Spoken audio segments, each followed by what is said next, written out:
Julius Evola, voulez-vous nous parler de vos origines, de vos années de jeunesse et de votre formation spirituelle? Mes origines, je suis né à Rome. Pour ce qui concerne le côté purement biographique, je ne l'estime pas digne d'intérêt. Pour ce qui est ma formation intellectuelle, mes études officielles ont été des mathématiques. Dans le même temps, depuis ma jeunesse, je me suis intéressé des philosophies, des auteurs mystiques, ensuite de l'histoire des religions, d'orientalisme en particulier, et enfin de tout ce qui se rapporte aux doctrines traditionnelles, sur la base de laquelle j'ai entrepris une critique de la civilisation actuelle. Et enfin, un des derniers sujets auquel je me suis consacré, c'était la sexologie, correspondant à cet ouvrage qui a été publié aussi en français, Métaphysique du sexe. Nous savons que vous avez participé dans votre jeunesse au mouvement d'avant-garde. Quels ont été dans cette période vos rapports avec le futurisme et avec Dada? Un rapport avec le futurisme s'imposait par lui-même, parce qu'en Italie n'existait que le futurisme comme art d'avant-garde. Et j'ai connu Marinetti et des autres exponents du mouvement futuriste. Mais puis, peu à peu, je me suis aperçu qu'il n'y avait pas une homogénéité entre mon orientation et celle futuriste, à laquelle j'accusais une sorte de dynamisme chaotique, une sorte d'élan vital, avec du chauvinisme, avec l'exaltation du futur problématique. Toutes ces choses, pour moi, ne marchaient pas. Et au contraire, je me suis presque immédiatement intéressé au mouvement dadaïste, immédiatement après la guerre. C'était 1919. Ben, j'étais en rapport avec Tristan Tzara, avec lequel je m'entendis très bien. Et dans ce temps-là, j'ai donné ma contribution dans le domaine de la peinture, de la poésie.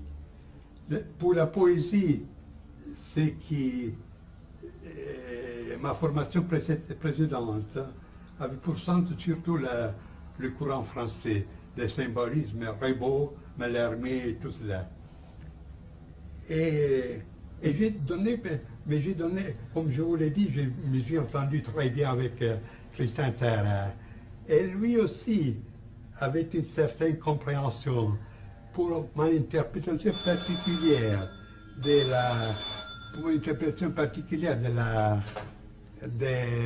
du dadaïsme. Pas seulement comme un moment artistique, comme le passage dans un plan où l'intérêt principal, c'était une sorte de délivrance absolue. Et ce côté, dirais-je, mystique du dadaïsme, j'ai souligné aussi dans des conférences que j'ai faites ici en Italie. Et j'ai trouvé une compréhension aussi chez Tzara. C'est un côté de Tzara qui est peu connu. Nous savons qu'en 1923, vous avez cessé de vous intéresser d'une manière active tant à la peinture qu'à la poésie. Quelles sont les raisons de ce changement? Comme je viens de le vous dire, et pour moi, toute cette expérience artistique n'avait pas une valeur seulement artistique. C'est une sorte de reflet d'une crise existentielle profonde qui était survenue immédiatement après la guerre, après le retour de la guerre. Alors ce n'est pas un état où on pouvait demeurer. C'est là la différence, j'estime, entre l'art abstrait d'alors et l'art abstrait d'aujourd'hui. Alors l'art abstrait avait cette dimension existentielle profonde. Aujourd'hui, c'est une sorte de convention, de manière, qui n'a pas aucune dimension en profondité. Alors c'est évident que lorsque j'ai dépassé cette crise, aussi son expression extérieure dans le domaine artistique n'a eu plus une raison d'être. Mais si on a vécu sérieusement et au profond cette crise, il n'y avait pas trop de chemin à choisir. Quelqu'un pouvait se tuer, les autres faire rebrousser chemin, ce qui ont fait aussi certains dadaïstes à partir d'Aragon, par exemple, ou bien s'effrayer le chemin pour une dimension ultérieure de l'expérience. C'est ce que j'essayais. En 1925 et jusqu'en 1930, vous formulez la théorie de l'idéalisme magique et de l'individu absolu. C'est le sujet de votre livre « Il Camino del Cinabro ». Nous expliqueriez-vous cette doctrine? Mais pour l'expliquer, je devais entrer dans un domaine technique de philosophie.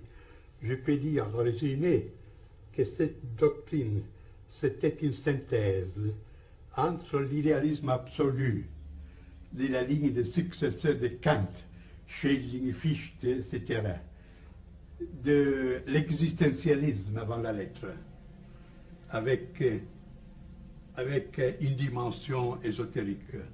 En troisième lieu, de la doctrine de la puissance, parce que, comme il est bien compréhensible, un des auteurs qui a exercé sur moi une influence particulière, ça a été Nietzsche. Un certain Nietzsche, parce que je ne trouve pas tout.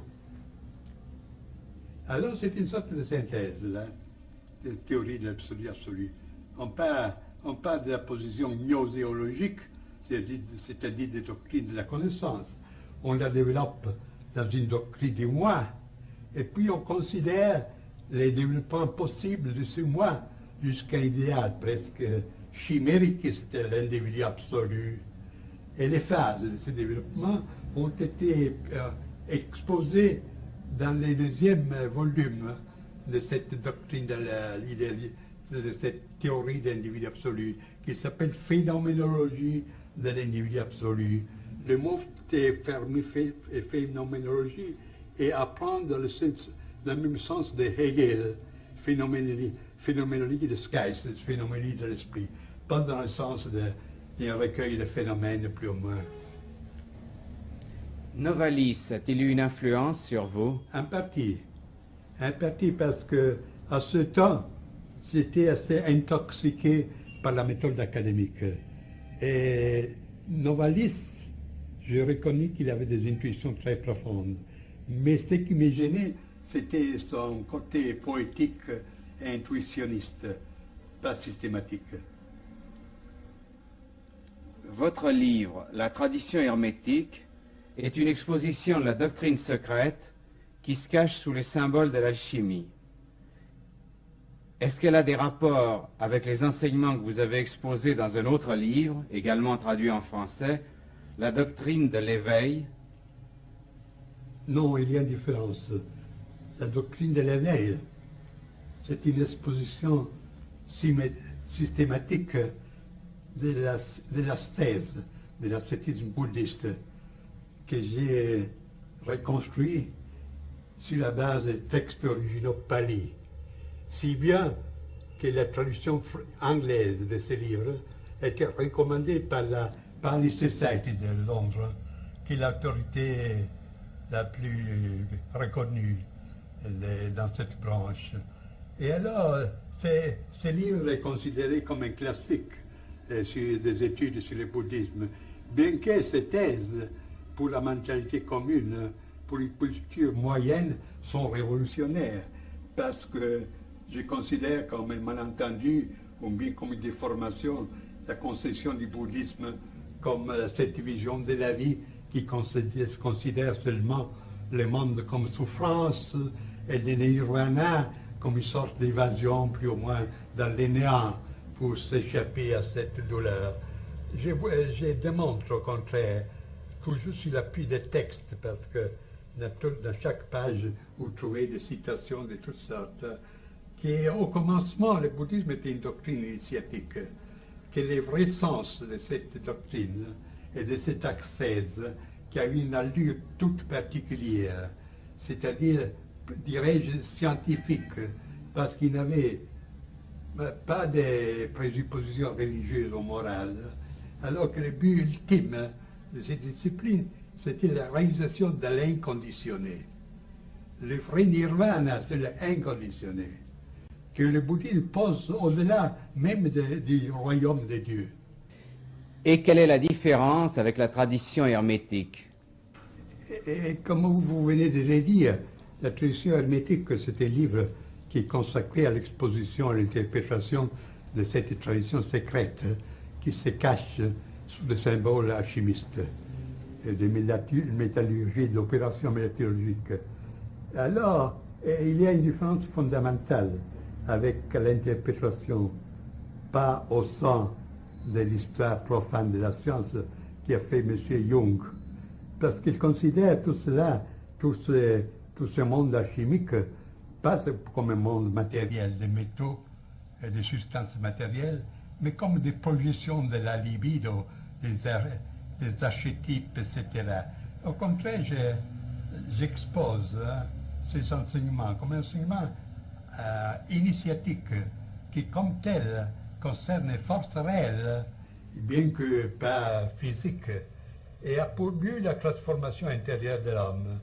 Alors là, il y a, je voudrais dire que ceux des livres, Doctrine de l'éveil et Doctrine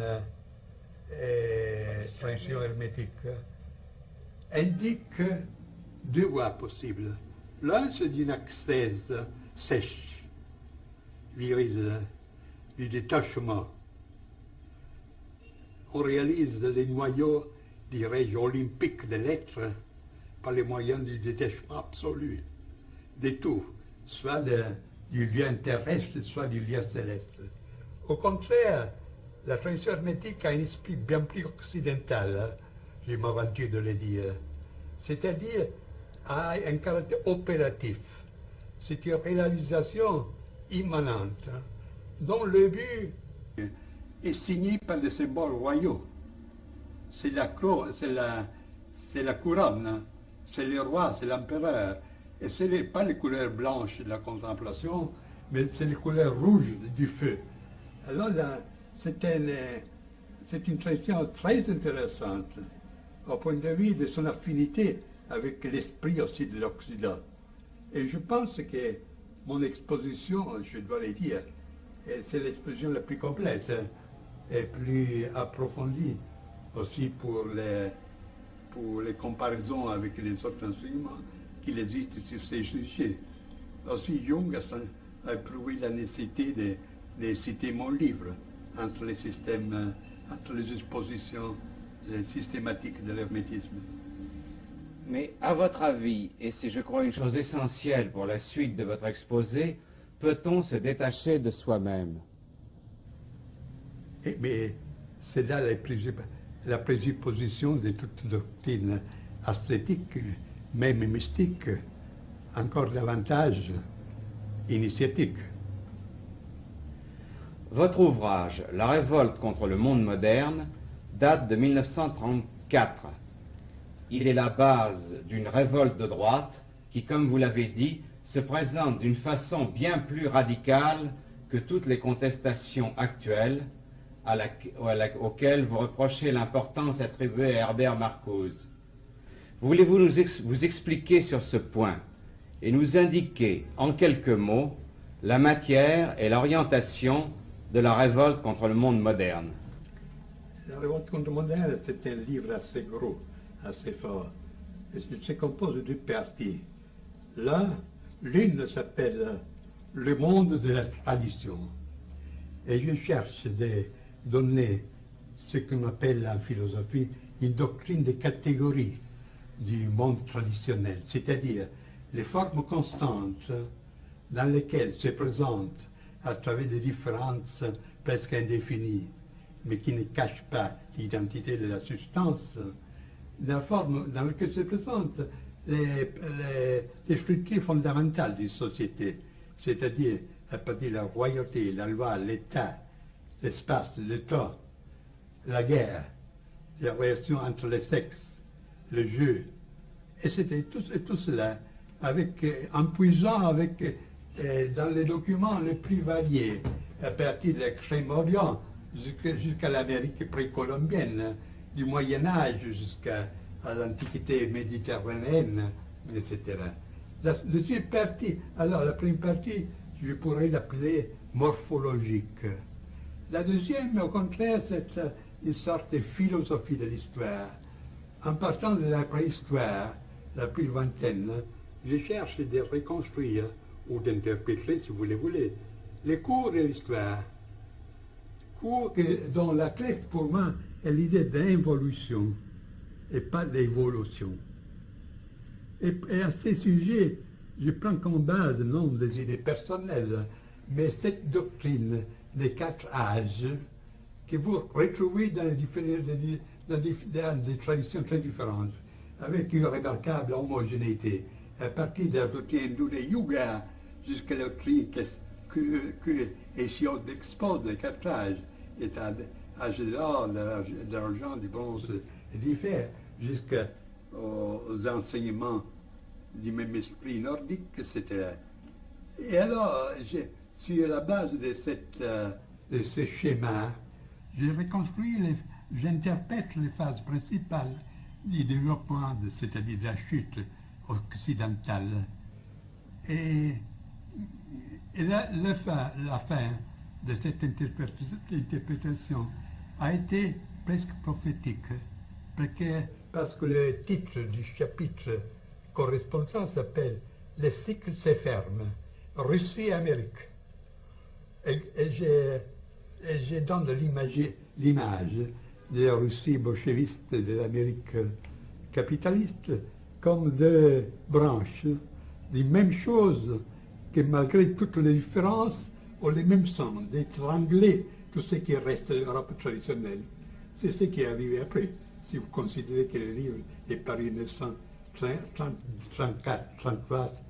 1933-34 en Italie, en 1934 en Allemagne. Alors, étant donné cette structure du livre, vous voyez que les titres « Révolte du monde moderne » ne correspondent pas entièrement au contenu, parce qu'il ne s'agit pas d'un livre polémique. Mais la polémique vient par soi-même, parce que, en voyant comme sont les choses, c'est naturel pour quiconque garde une certaine sensibilité spirituelle et dire non au monde moderne. Mais c'est là la différence avec Marcuse, avec toute cette bande de contestataires, etc. Ils peuvent avoir raison dans certaines critiques, mais lorsque vous demandez au nom de quoi, ils ne savent absolument dire rien. Et c'est mieux qu'ils disent rien, parce que lorsqu'on écoute Marcuse et sur les sujets de ce qu'il propose comme une société meilleure, on est terrorisé parce que sa sociologie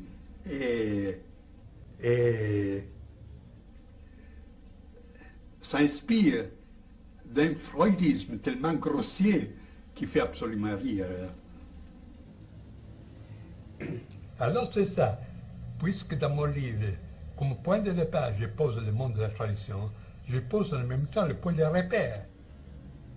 À propos de la tradition, dans le sens éminent, dont vous vous considérez en Italie comme le principal théoricien, quels sont les rapports entre vos idées et celles de René Guénon, qui avait la même orientation traditionnelle et antimoderne? Bon, il y a une différence qu'en partie dépend de ce qu'on appelle les questions personnelles. Parce que ma constitution, ma tradition était différente de celle de Guénon. Guénon était somme toute un intellectuel. Moi, j'étais plus pour le côté actif, pour le côté action, etc. Et ces différences se projettent à une certaine mesure aussi dans les interprétations respectives que nous donnons à tout l'héritage traditionnel. Pendant que Guénon souligne surtout le rôle de la contemplation, de la connaissance, moi, je ne nie pas le rôle que connaissance et contemplation ont. Mais je dis qu'une autre voie possible, c'est celle de l'action. Et dans mes interprétations, j'ai souvent fait tomber l'accent sur la tradition, sur la création de l'action.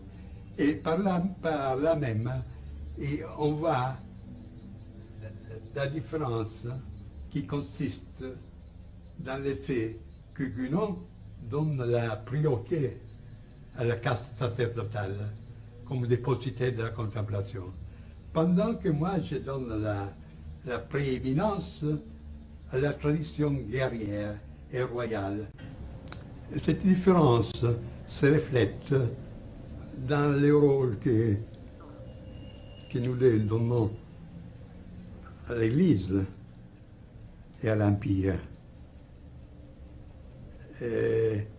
Guénon estimait que si l'Occident a eu une tradition, ceci est dû à l'Église, à la tradition catholique.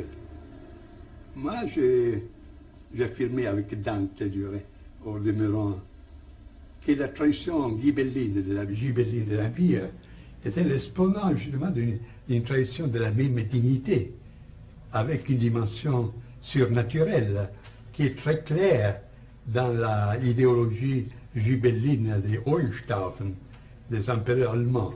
Et j'ai cherché de trouver les documents, les témoignages de cette veine secrète dans la littérature chevaleresque et surtout dans le mystère du Graal, qui pour moi est un mystère absolument gibelin. Alors, en cherchant des témoignages sur la spiritualité impériale, sur l'ère gibelline, je me suis rapporté à toute la tradition chevaleresque, notamment à la tradition du Graal, que j'ai interprété dans un livre qui est paru aussi en français, qui s'appelle Les mystères du Graal et la tradition gibelline. Et alors il apparaît que le Graal, qu'on devait retrouver pour faire fleurir de nouveau un royaume déchu, c'était justement l'héritage de cette tradition unitaire, royale et sacerdotale dans le même temps. Parce que c'est là un point de différence avec Guénon. Parce que Guénon, comme il est obligé de reconnaître, estime qu'aux origines, les deux autorités étaient réunies. L'autorité spirituelle et le pouvoir temporel étaient un. Ce qui existait jusqu'à hier au Japon, pour ne parler des anciennes civilisations, il ne faut pas la peine de les nommer ici. Et puis que seulement ensuite, il y a eu cette division des pouvoirs. Mais alors, étant donné cette division, il estime que c'est partant du pouvoir de l'autorité spirituelle qu'on devait chercher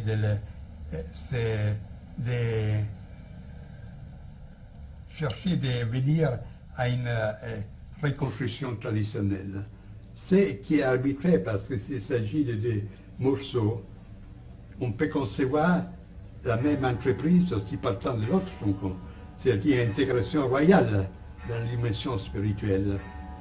Et de là, il y a des différentes conséquences. Guénon estimait que l'Église catholique aujourd'hui, ce serait le point de repère, le point de repère pour un redressement traditionnel. On voit aujourd'hui où est que va l'Église. Ce sont des illusions. Et je garde une lettre de Guénon avec laquelle nous avions une correspondance très suivie, dans laquelle, puisque j'ai fait cette objection, il a dit, pour moi c'était un devoir d'indiquer certaines possibilités, mais je savais d'avance qu'il aurait eu une fin de nous recevoir. Et alors la direction aujourd'hui ouverte à gauche de l'Église ne laisse pas de doute sur cette chose. Et l'autre point de contraste, c'est au sujet de la maçonnerie, de la franc-maçonnerie. Il considère que, puisqu'il est très formaliste, que lorsqu'on organise l'organisation traditionnelle, au moins aux origines traditionnelles, garde intactes ces rites, ces cérémonies, toutes ces opérations, elle maintient sa valeur, même si au point de vue pratique, elle subit une dégénération ou bien. Et moi, je ne suis pas de cet avis, n'est-ce pas? Et je ne peux pas que constater l'action dans le sens antitraditionnel, que depuis la vieille de la Révolution française jusqu'à hier, la maçonnerie comme une sorte de religion du troisième État a exercé. Et je suppose que dans la maçonnerie qui aux origines avait un caractère initiatique, qui dans cette maçonnerie se sont infiltrés, sont pénétrés des influences qui lui ont donné une direction tout à fait contraire. Est-ce que vous accepteriez de nous parler d'un point particulier? C'est le livre le plus mystérieux de Guénon, Le Roi du Monde. Oui. Qu'en pensez-vous? Eh bien là, c'est un aperçu général du caractère, de nature documentaire. Il constate comme l'idée d'un centre suprême du monde revient dans les traditions les plus diverses. Et il décrit ces différentes traditions. Et décrit aussi quelle est la fonction attribuée à ce centre. Quant à dire si ce centre existe ou non, il croit qu'il existe, mais il ne va pas trop à s'aventurer dans cette information, dans une affirmation si dangereuse. Ce roi du monde devait contrôler les destins de l'humanité. Que fait-il? Parce qu'il est clair que l'Occident, depuis longtemps, a pris la voie du déclin, d'évolution, et aujourd'hui encore davantage. Que fait-il? Ou il ne peut pas, ou il ne veut pas intervenir. Alors, c'est là un problème. Sur le plan de l'action, quels ont été vos rapports avec le national-socialisme et le fascisme? Est-ce qu'à cet égard, il faut se reporter à votre livre, Le fascisme et ses critiques du point de vue de la droite, suivi des remarques sur le Troisième Reich? Bon, il faut que je dise d'abord que je n'étais ni fasciste, ni national-socialiste, ni membre d'aucun parti, comme je n'ai pas donné ma voix à aucune élection. Pour ce qui est de ces mouvements, il y a deux côtés à considérer. L'un négatif, c'est-à-dire leur négation. Et je ne pouvais pas être d'accord avec les mouvements qui s'est déclaré contre toute démocratie et tout marxisme. Alors, je pouvais accepter cette position. Pour ce qui concerne les côtés positifs, il y a des côtés valuables, des aspects valuables, des aspects qui ne l'étaient pas. Et ce que je pouvais prouver est la reconstruction de l'autorité de l'État. L'idée de dépasser la lutte des classes avec une formation hiérarchique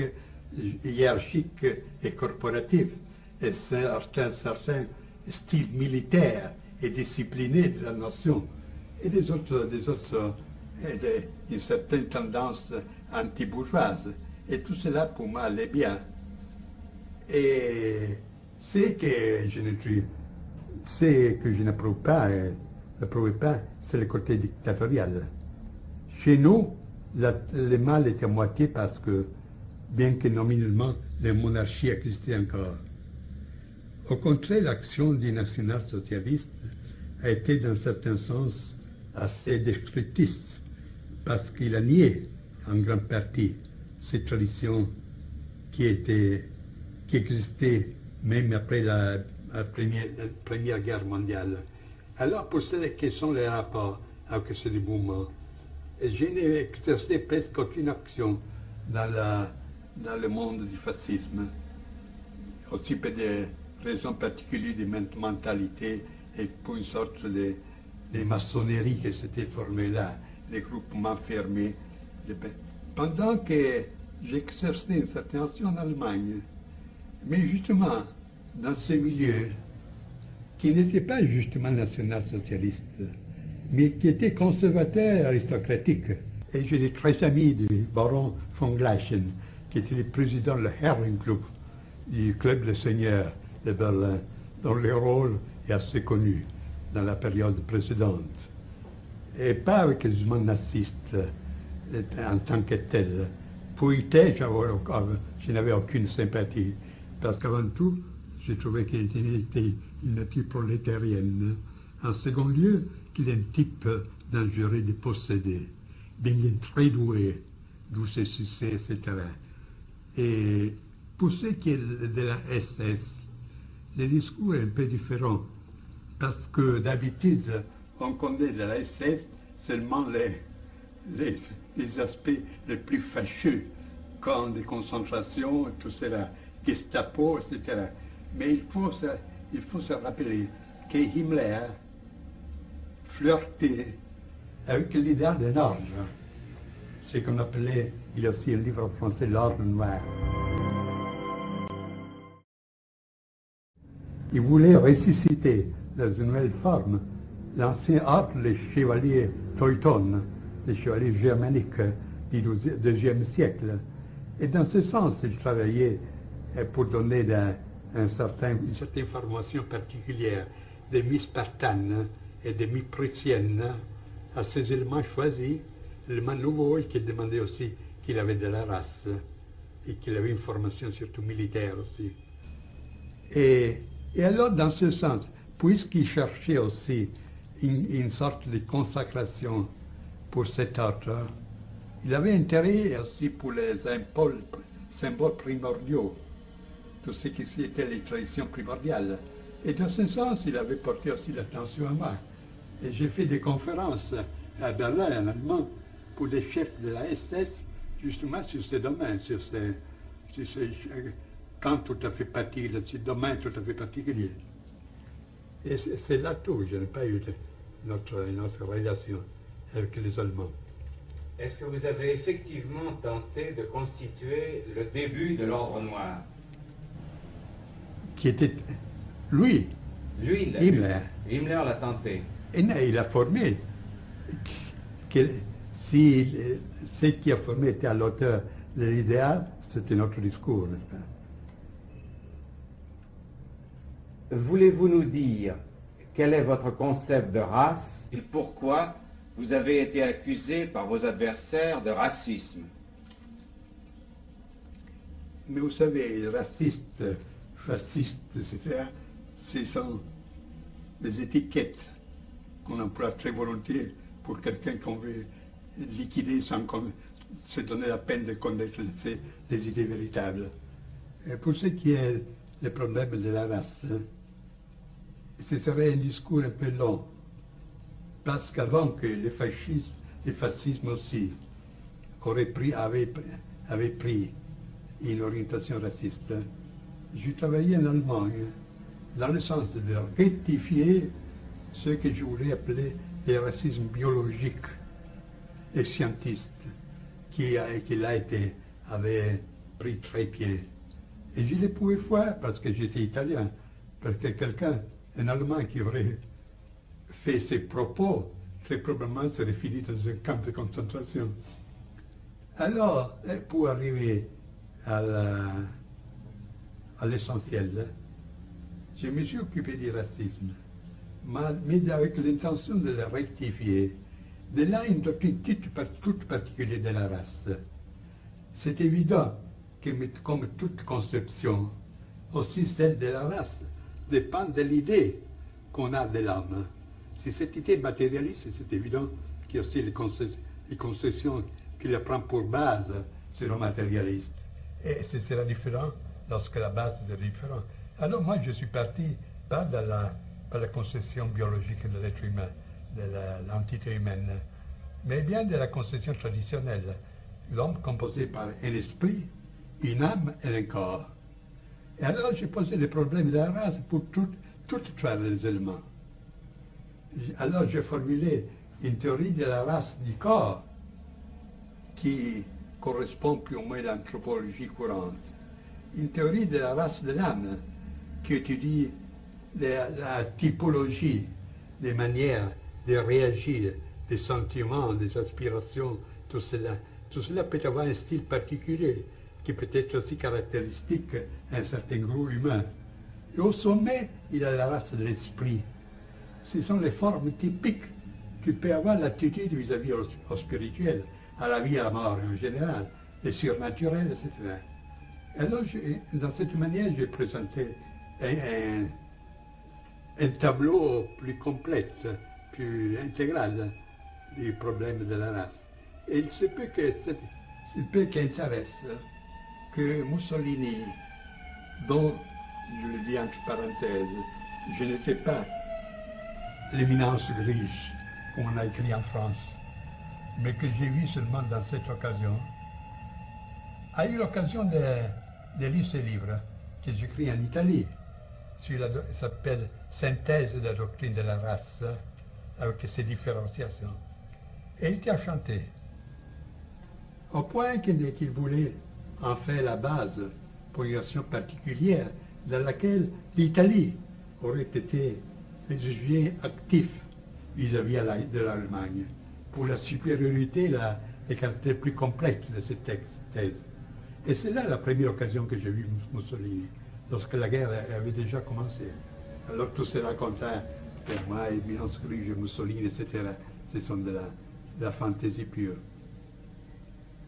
J'ajoute que le racisme, ce n'est pas un synonyme d'antisémitisme. Les problèmes du judaïsme, pour moi, existent. Mais on ne doit pas confondre les choses. Dans Les hommes et les ruines, vous avez avancé une doctrine qui se résume en ces mots: agissez de sorte que ce sur quoi vous ne pouvez rien ne puisse rien sur vous, et aussi chevauchez le tigre. Voulez-vous nous expliquer cette doctrine? Eh bien, il y a là, je me permets de le dire, une petite confusion, parce qu'il s'agit de deux livres très différents. L'un s'appelle Les hommes et les ruines, c'est-à-dire les hommes qui sont encore debout au milieu des ruines spirituelles et matérielles de l'époque ultime. L'autre, c'est à le titre Chevaucher les tigres. Le premier, en un certain sens, est positif, parce que je cherche d'exposer les éléments d'une doctrine de l'État, d'une vision de la vie, d'une éthique, la critique de l'économie, du passement du capitalisme, du socialisme. Et c'était là le problème de la guerre occulte. Et c'était jusqu'à arriver à un chapitre final qui s'appelle l'Europe, son unité et ses conditions, où je pose les problèmes et je cherche de les résoudre selon un point de vue naturellement traditionnel. Alors ce livre a été écrit, maintenant il paraît en troisième édition, il a été écrit il y a 12 ans, dans le but de servir des points de repère par un groupement des droites italiennes. Il est inutile de remarquer, de souligner que lorsque je parle des droites, je ne parle point du tout de la droite économique, qui pour moi est une subversion telle comme les marxisme et l'autre. Il s'agit d'une droite politique aristocratique, si vous voulez, comme vous pouvez la concevoir, Metternich, Bismarck, ou si vous voulez, Borra, dans un certain sens. Alors il devait servir comme point de repère pour cette action, pour ce groupement, comme base idéologique pour ce groupement. Et je peux dire qu'après la guerre, celui-ci a été le premier livre, l'unique livre qui a exposé d'une manière systématique une doctrine antidémocratique, et naturellement aussi antisocialiste, etc. C'est l'unique chose qui existe. Maintenant, je cherche de le faire paraître en France. J'ai fait des tentatives. Et je pense que ce serait bien aussi parce on m'a dit qu'il y a assez de forces qui cherchent une orientation plus précise. Et chevaucher le tigre. Chevaucher le tigre, c'est bien. Tandis que le premier livre a une intention positive, les points de repère pour une reconstruction, bien que hypothétique et utopique étant donné le temps. Le deuxième livre a une orientation, a une prédisposition négative. C'est-à-dire que nous sommes désormais dans une époque de dissolution complète, qu'il y a des procès en cours qui sont arrivés à une phase telle qu'on ne peut plus les arrêter. Au point que s'opposer directement à ce procès, à ce phénomène, on risquerait d'être écrasé. Alors il y a une autre manière de les accepter, mais lui donner une direction différente. Et c'est là la formule chevaucher le tigre. Le tigre, c'est qui est déchaîné, chevauché et s'y mettre dessous pour attendre que l'animal se fatigue ou bien s'épuise pour prendre la parole. Et là, il y a un autre point. C'est une formule tantrique. Transformer les poisons en médecine. Et alors, dans ce livre, j'ai considéré une série de domaines. La religion, la morale, la science, les arts, la politique, la vision du monde, la société, la famille, le sexe et tout cela. Et j'ai examiné le caractère de la dissolution qui a frappé tous ces domaines. Et puis j'ai indiqué de quelle manière on peut utiliser cette dissolution, pas avec un résultat négatif pour une destruction, comme c'est le cas pour la plus grande partie des personnes, mais pour un homme que j'appelle l'homme différencié, pour acquérir une libération supérieure, en détruisant de certaines formes qui, somme toute, ne sont pas les formes du monde de la tradition, mais la forme de la civilisation de la société bourgeoise, acquérir une nouvelle supérieure liberté. Alors c'est là le thème de ce deuxième livre. Vous vous êtes beaucoup occupé du sexe et surtout de la métaphysique du sexe. Un de vos ouvrages, paru en France, y a rencontré beaucoup d'intérêt. Pouvez-vous nous en parler? Du sexe, je me suis occupé assez récemment. Et ce livre a eu son point de départ, avec l'intention que j'avais d'écrire une introduction au livre de Weininger, Sexe et caractère. Puis là, j'ai vu que la matière s'élargissait d'une manière telle que ce n'est pas possible de contenir la introduction. Alors, naturellement, en recueillant les autres matériaux, j'écris ce livre. Et on peut dire que, dans un mot, que c'est l'anti-Freud. C'est la position de Freud. On peut dire que, tandis que Freud a découvert une dimension transcendante, mais presque démoniaque du sexe, subpersonnel, je cherche de retrouver dans l'expérience du sexe une dimension transcendante au sens supérieur, qui conduit à nous. En grec, comme on pourrait dire, anagogique, pendant que l'autre est catalogique, c'est qui conduit vers le bien. Et alors, il y a là un examen, pas seulement des formes profanes de l'amour et de l'amour sexuel, tel que presque tout le monde les connaît, pour y découvrir une expérience plus profonde, de laquelle même les personnes intéressées, c'est-à-dire les personnes qui s'aiment, ne s'aperçoivent pas. Ils ne s'aperçoivent pas justement là où cette dimension serait la plus importante, dans l'orgasme sexuel. Alors, il y a constaté, d'un point de vue qu'aujourd'hui on appelait phénoménologique, ces aspects d'expérience sexuelle. Je suis passé en considération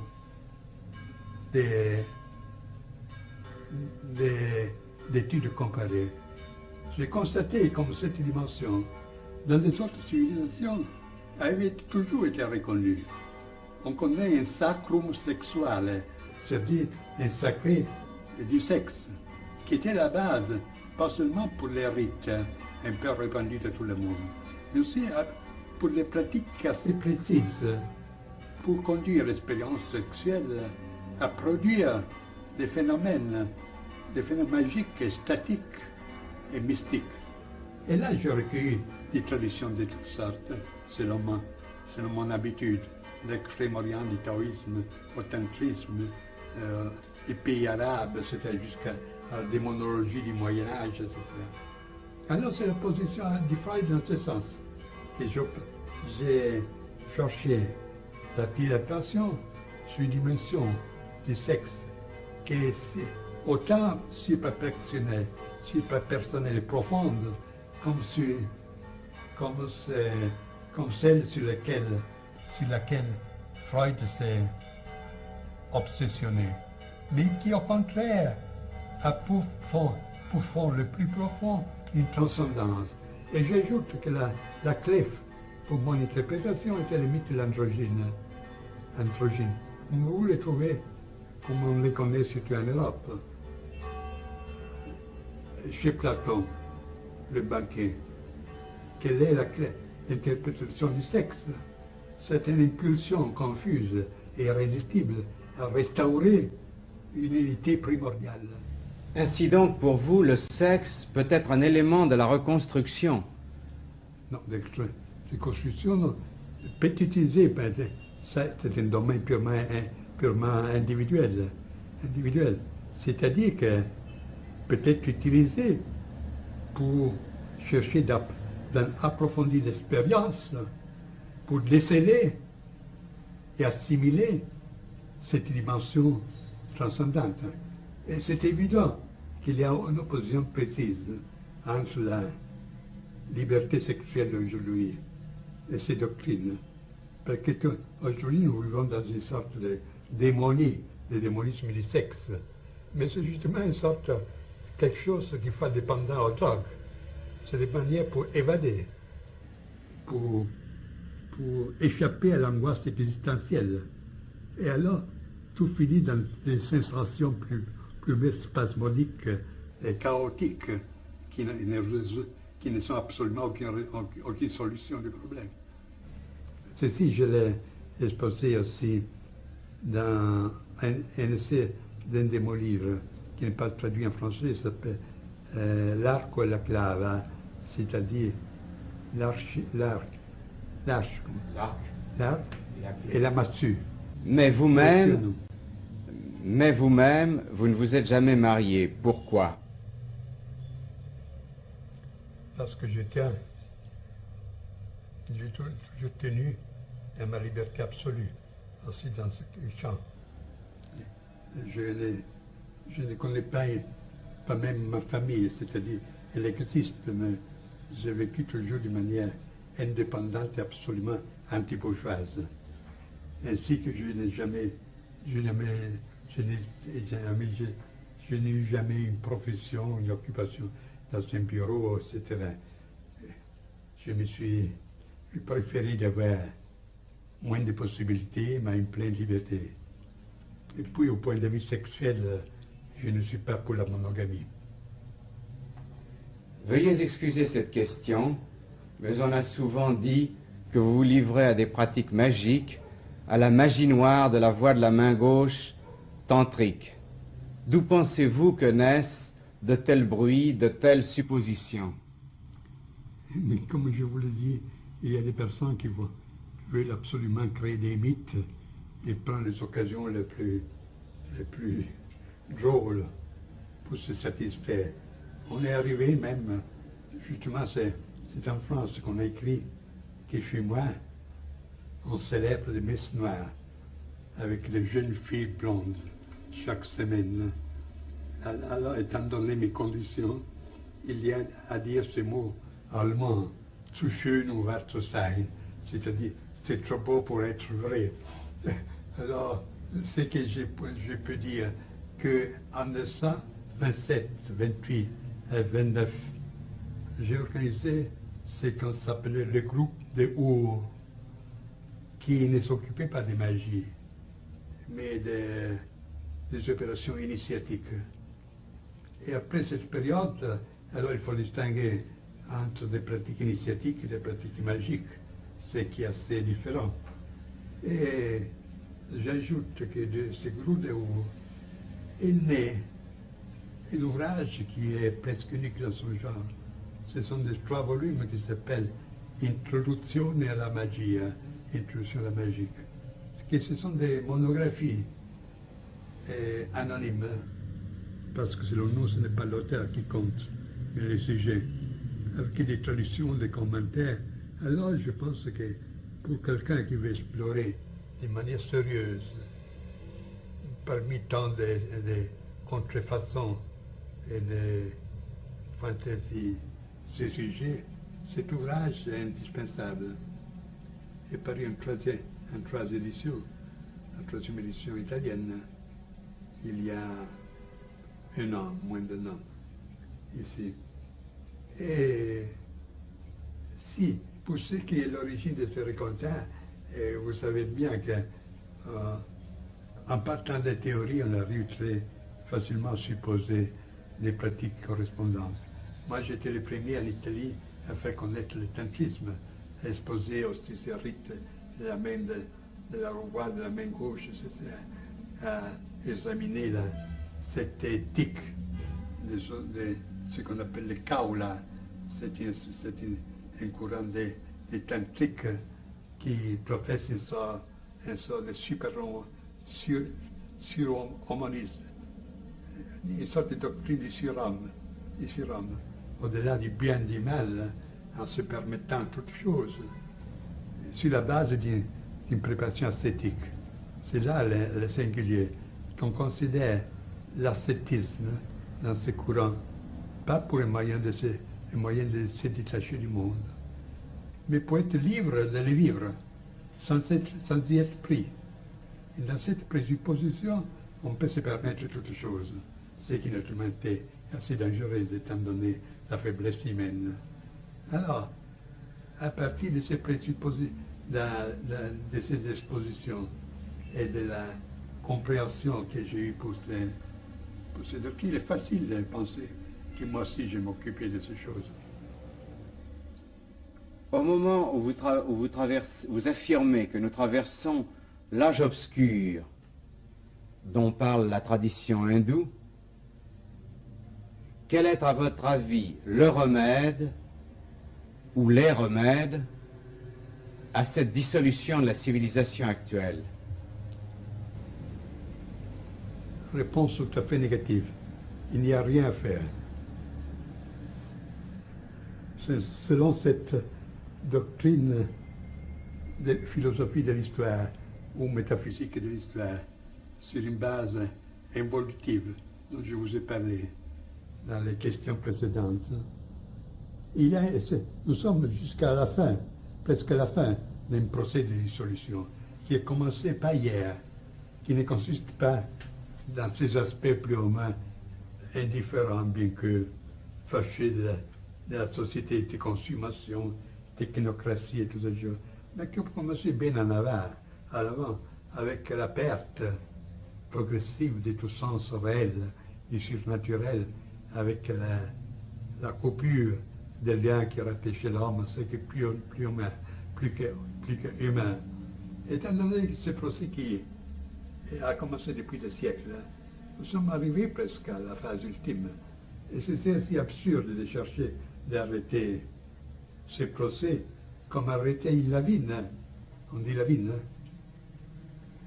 la neige qui forme une avalanche. Les fermer lorsque presque arrivé dans la vallée. Et alors il n'y a qu'à attendre, ça se rattache un peu avec la doctrine de chevaucher les tigres, comme vous pouvez bien le comprendre. Et il n'y a que dire que ce qui est important est que cette personne s'est-elle malgré tout debout pour continuer, même de manière souterraine.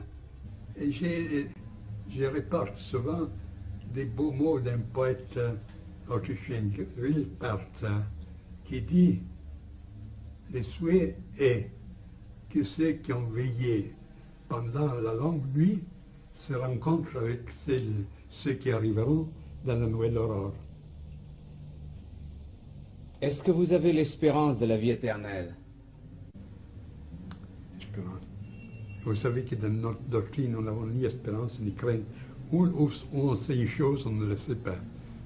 Je pourrais vous dire quelles sont les vies traditionnelles sur ce sujet, mais on ne finirait plus. Ce n'est pas une chose à dire la vie éternelle. Avant tout, il faut poser la question de la survivance. Puis distinguer les différentes sortes de survivance. Puis distinguer la survivance de l'immortalité, et ainsi de suite. parler de la première mort, de la seconde mort. Et vous voyez que c'est un sujet très vaste que j'ai considéré dans mes livres.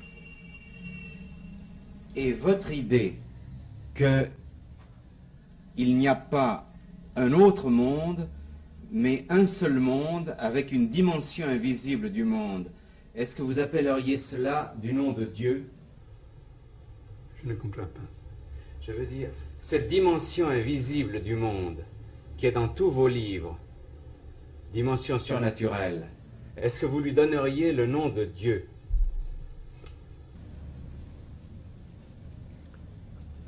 Je me permets de vous dire que la question est mal posée. Avant tout, il existe pas une réalité au derrière de l'autre, mais il existe de différents moyens d'expérimenter une chose unique. Ce qui est matériel, c'est les phénomènes, les projections d'un œil matériel, d'un regard matériel. Lorsque l'homme a changé son être, il persévérera la même réalité dans les autres formes. Et alors, ce sont des dimensions. Et comme dans la radio, vous pouvez tourner les boutons sur des différentes longueurs d'onde, et vous percevez des autres, des suites différentes. Alors là, il n'existe pas un monde relatif et le monde absolu, mais un regard relatif et un regard absolu. Pour ce qui est Dieu, ce n'est pas le cas d'y parler, parce que pour la métaphysique, le Dieu c'est un concept qui appartient à la conscience religieuse, pas la conscience métaphysique.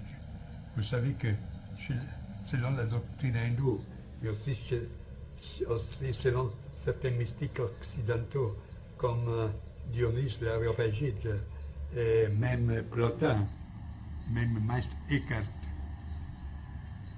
on considère quelque chose qui est au-delà de la divinité, de Dieu. Parce que le Dieu, selon le point de vue oriental hindou par exemple, c'est le principe de l'être. Mais le principe de l'être a, vis-à-vis de soi, le principe du non-être. Il y a quelque chose de supérieur à l'être et à non-être. Si vous voulez reprendre, moi, vous nous disiez que vous disiez il y a l'être, vous savez qu'il y a l'être et il y a le non-être. Je disais que Dieu, c'est une catégorie qui appartient surtout au domaine religieux, et tel qu'on l'entend surtout en Occident. On pense au Dieu théiste, le Dieu comme personne. Alors, ce n'est pas un concept, une catégorie de la métaphysique. Parce que ce Dieu théiste, au maximum, on peut le considérer comme le principe de l'être. Mais l'être par lui-même, pour sa nature, a contre soi, contre lui le non-être. Et on peut concevoir quelque chose qui est au-delà de l'être et du non-être. Et c'est là la métaphysique. C'est l'affect métaphysique dans une conception traditionnelle du monde. Et c'est là, c'est l'un dont parle Plotin, c'est la Gottheit, c'est-à-dire le Dieu au neutrum, dont parle Maître Eckhart, et qu'il pose au-delà de Dieu. Et partout, et dans les expériences les plus profondes, même des mystiques qui côtoient les vérités de l'initiation, a été pressentie cette idée-là, qu'il y a un point de repère absolu qui dépasse qui est une sorte de sur-Dieu, quelque chose qui dépasse la conception de Dieu, surtout théiste chrétienne, qui, je voudrais ajouter, à propos de la main de la voix de la main gauche, Vamachara, en hindou, que celle-ci se rattache à une conception presque complète de la divinité. Cette divinité est exprimée dans ses formes plus populaires, dans celle qu'on a appelée la Trimurti, c'est-à-dire trois faces du divin. L'un qui est Brahma au masculin, pas au neutrum. Le deuxième, c'est Vishnu. Le troisième, c'est Shiva. Le premier Dieu, c'est-à-dire la première puissance de la divinité, c'est la création.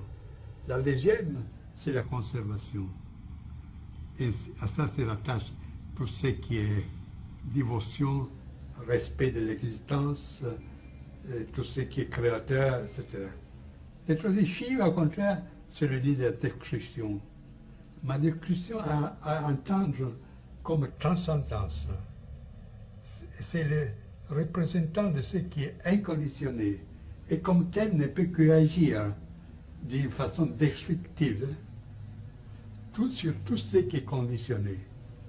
Alors pendant que le premier Dieu, création, conservation, forme l'objet de la voie de la main droite, le troisième, Shiva, c'est justement le Dieu du troisième qui s'appelle, le Dieu qui, c'est le troisième Shiva, c'est le Dieu qui, sous le signe duquel c'est la voie, c'est tout la voie de la main gauche, qui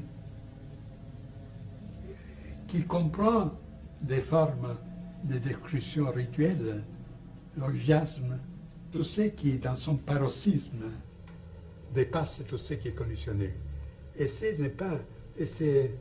vu, ne se limite pas à ces milieux un peu spécialisés comme ceux du tantrisme. Mais si vous consultez un texte qui aux Indes a la même popularité presque de la Bible chez nous, que c'est la Bhagavad Gita, dans le chapitre 10e, vous trouvez justement que la forme suprême du Dieu se révèle dans sa manière épouvantable, dans sa forme épouvantable, comme une force qui détruit toute chose, comme un potentiel trop haut qui fait sauter un circuit, un schéma. Et c'est intéressant que cette révélation du divin dans sa forme suprême a été accordée à un guerrier, Arjuna, lorsque au point de combattre, en voyant dans le fil de ses ennemis, aussi des parents et des amis, ne veut plus combattre. Alors le Dieu l'encourage en disant, tous ceux que tu vois sont déjà morts avant d'être nés. Tous seront transportés par la puissance destructive, parce qu'aucun est à l'auteur de la transcendance que je suis. Alors, n'aie pas de peur, sois mon instrument, et combat sans peur et sans souci. Je crois que c'est là la justification la plus haute, la justification sacrale la plus haute de la guerre qu'on peut trouver dans le monde traditionnel.